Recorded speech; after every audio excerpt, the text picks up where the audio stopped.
just thought I was insane because we're literally in a war zone. I said, give me a case of water. They gave me a case of water. So I looked like, a Sherpa with all this stuff on me and a case of water. And law enforcement officers honked me back into the building. They had their guns, so I had to carry all the gear. And I'm really older than all of them. It really was unfair. So we got inside and we took a breath and made some realizations. The team we had, even though it was impromptu, it wasn't planned, it was the right team. The three of us are the senior paramedics in the whole system out there. I learned at Bridgeport what I thought in Bridgeport. I was one of the few paramedics recovering bodies that my career was over, that we were expendable. Apparently I was wrong because it lasted a couple more years. But I knew there's no reason to poison everybody else during this event. So the three of us agreed to stay. We weren't going to expose anyone else. And we were very close to one another. And we talked to medical control at the hospital that we were very close with. We kept our bio-needs, we kept drinking water. We only had water, we had no food. They threw all the cops out of the building except for one, and one FBI agent, or lead agent. So the SWAT team finally arrived, if you can imagine that, and as they searched the building again for hidden assailants, we triaged all the victims, or let's say we went through all the victims. The three of us spent 7 hours inside the school, to the point that they didn't know what to do with us. So I remember towards the end of the day, because we went into like 10, it's 9 something, and now it's like 5, I think. We're sitting in those, and I don't have children, so I don't spend any time in schools unless the fire alarm goes off and I push the reset button. But I was sitting in those little, 5-year-old chairs, the three of us, and we wanted to go home. So finally the FBI decided we could go. So you're a firefighter, where's a safe place? The firehouse, and I know everybody there. So we went down there. It was a very bad idea, because the governor, about 3 minutes after I went to the firehouse, announced to all the waiting parents there were no more victims. So that erupted into one big grief factory. So I retreated. I remember having it out with one of the governors. As you saw, my car was blocked in. The governor's bodyguards, the trucks, they're in. I said, dude, you gotta move your car, man. I gotta get out of here. So luckily they did. Okay, so I got home, and I live alone at the time, and a realization this is a historic event. What are my needs? What are my food? I could feel myself, the adrenaline in my body, and the anxiety, which I was not accustomed to anxiety. Prior to this, I really didn't have much experience with that personally. I was very restless, and I couldn't sleep, which is, at the moment, was okay, because I really hadn't slept much in 30 years anyway. But it was more than that this time. I could not sleep. I'm pretty sure if I contacted Guinness, I'd have the world record. I did not sleep for 28 days, at all. And I didn't miss a day of work. I would stop in one of the outlying firehouses, and the guys would literally sneak out. If I sat in a chair, they would push the truck out the door and try to drive away to hope I would fall asleep, but I didn't. The police officers offered me their counselor, very nice lady, but she was too nice, ineffective. My doctor finally found out, somebody ratted me out and said, he hasn't slept in like a month. So he called and said, you're either gonna take Klonopin and knock you out, or I'm gonna go throw a net over you. So I took that for 2 nights, it knocked me out, reset. I had some kind of disruption of my sleep cycle. But it fixed me, it reset the cycle. And that's when I began to feel radioactive, and the other two feel the same way. Not speaking for them, but we were definitely radioactive. I'm a very open person. I know a lot of people. I think Alexis will tell you I have 3,000 Facebook friends or so. But my friends were at a loss what to do with me because they really hadn't seen me. They've seen me messed up, but not this messed up. But I was radioactive. No one asked anything. Jeff Mitchell showed up at my office one afternoon, one evening, because he was with the state police. You gotta understand, the entire community was really messed up, so there was really no coordinated debriefing efforts. They tried once with the 3 paramedics. It didn't work. The guy that tried to debrief us kind of fell apart. Didn't work. And Dr. Mitchell walked, actually the desk called, said, Chief, somebody's coming up to see you. I'm like, oh God, now what? He goes, hi, Jeff. What's going on? You all know. So I said, yeah, I'm okay. No, you're not, dude. I said, okay. And he said, and he said something that was profound. He probably forgot it by now. No one in this hemisphere had seen what we had seen. A pile of murdered children. The one thing they did right for us, they sheltered us from the media. My department in the hospital sheltered. We were not allowed. They would show up on our. They knew who we were, but they couldn't get to us. Even these guys called my house and emailed me. And talking to Dr. Everly, this is something else I had to throw in here. This is State of Connecticut investigation report sheet. Kind of verifies I was there. But when I wrote in the last slide, no one asked. I don't even know what the date of this thing is. Is it on there? December 20th, 2012. That was the last time anybody asked me what really happened. And anybody can ask me anything, but no one's asked me since. They're afraid of the answer. I'm not sure I can give it to them, but they're afraid of the answer.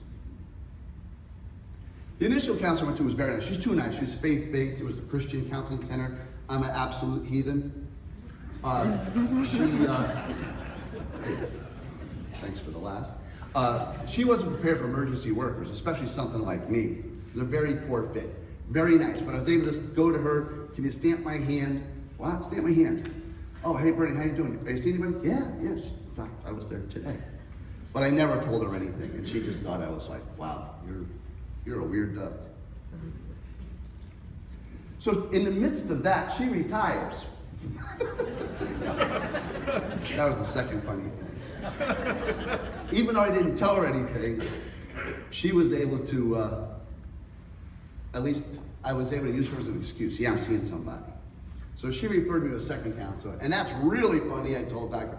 Everly the story, but I'm not going to waste your time. She was completely inappropriate. Okay, I just began to think that this was how it's going to be. I'm just going to have to figure it out. After all, I was sleeping a little bit by now and, going to work. So I ran into one of the state's attorney investigators, and he said, how you doing? I'm good. Who are you seeing? Well, that's a long story. That's not acceptable. Yeah, that's how it's got to be. So he's the next rat in my story. He called his friends at the Department of Justice and EAP program director down in DC. And she called me that night and said, you're going to go see somebody. I said, yeah, no, it doesn't really work.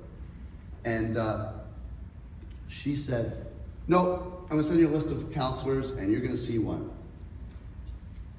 They work with my FBI agents, blah, blah, blah. All right, great. Whatever you say. So they introduced me to a new counselor. And she's really cool. She became one of my best friends. Her husband's a career fire captain. So I said, okay, she kind of might get it.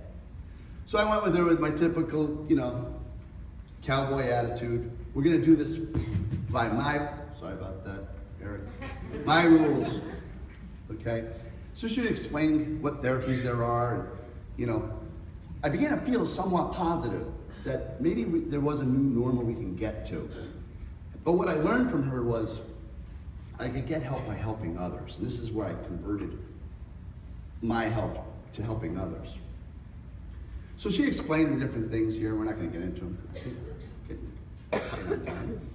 Okay, so all the various routes that you could take for counseling, CBT, EMDR, which I'm sure a lot of you have done EMDR, correct? Yes? Raise some hands. Don't get up, dog. Okay. I tried that once. I almost fell off the chair. It makes me car sick. Paramedic rising back. insanely car sick. So I tried that.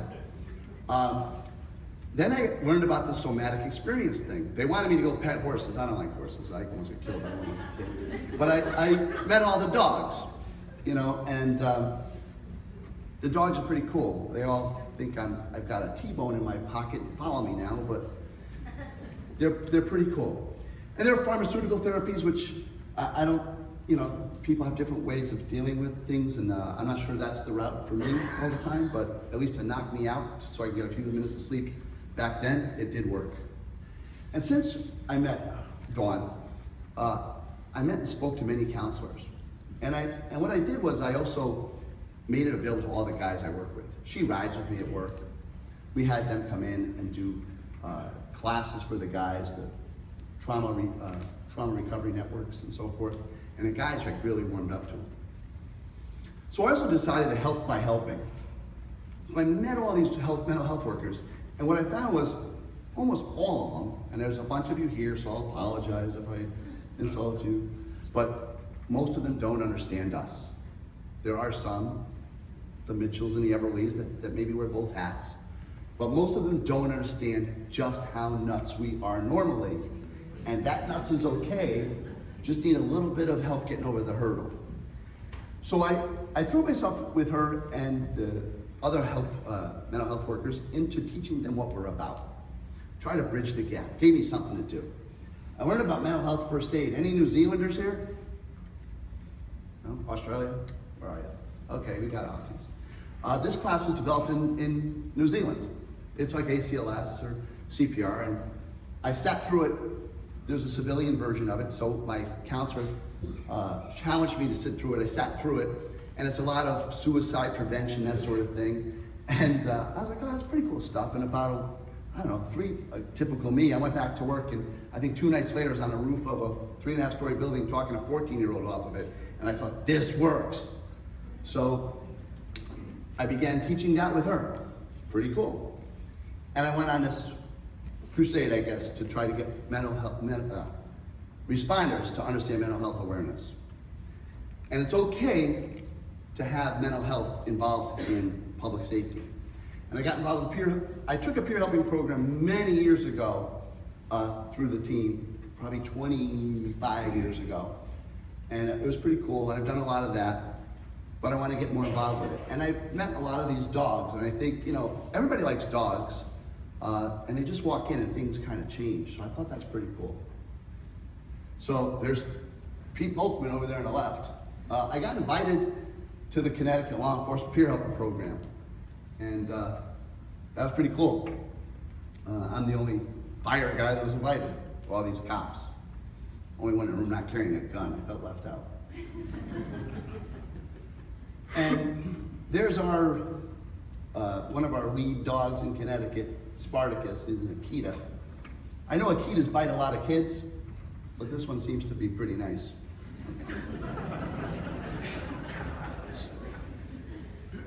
Teaching mental health first aid, that was one of the classes I had helped in. We probably taught in the state of Connecticut. There's a lot of politics involved in the program, different grants and so forth. But probably close to 2,000 people in Connecticut have been trained. I went and spoke with the National Association of Social Workers. There's me hiding in the back there. The police also invited me to their crisis intervention training. Any law enforcement here know CIT? You guys? Okay. You even got my pin at where at work. The only fire guy in Connecticut wears the pin, Pathfinder pin. None of the firemen know what it is, but the cops, you're yeah. Oh, cool. So that was a cool class. Met a lot of cool people. So I'm going to close this out with some extra time here because I think Mitchell minutes went over.